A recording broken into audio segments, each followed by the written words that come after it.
Hi there, welcome to the channel. In this quick tutorial, I'll show you how to mirror your mobile screen to your computer in under a minute. It's super handy for presentations, sharing content, and more. First, open the Windows search bar and type in projection settings.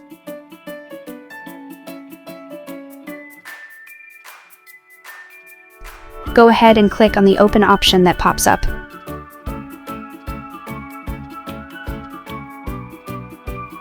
In the projecting to this PC window, look for the Launch the Connect app to project to this PC button.